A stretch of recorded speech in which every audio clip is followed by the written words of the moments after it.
two particles of equal mass go around a circle of radius r under the action of their mutual gravitational attraction, the speed v of each particle is.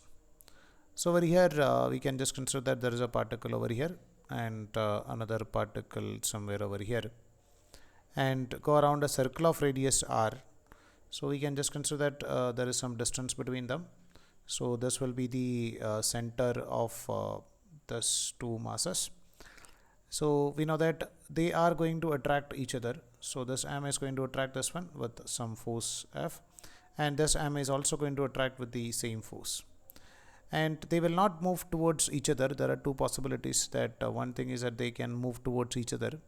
So they will move towards each other if they are just left and we are allowing it to move to each other. At the same time, one more possibility is that if you are projecting this one with a velocity v and this one with a velocity v, so what will happen? It will move in a circular path. So for circular path motion, it required a centripetal force. Over here, the gravitational force of attraction between them is going to provide that centripetal force. So it is going to move in a circular path. So if it is moving in a circular path, then we can say that let's say it is going to move in a circular path something like this, with the center at the origin, center at the at this point. So we can say that the necessary centripetal force is provided by gravitational force of attraction.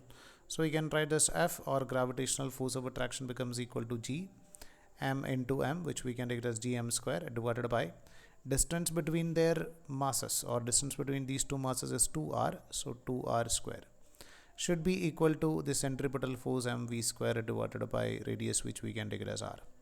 So this m and this m get cancelled. One r over here and one r over here will get cancelled, because we can write this gm divided by 2 into 1 r square over here will get cancelled. So this 2r, the square of 2, which we can take it as 4r, is equal to nothing but v square. So we can find out what about the value of this velocity, which is equal to root of gm divided by 4r, or you can write this one by 2 times of root of gm divided by r.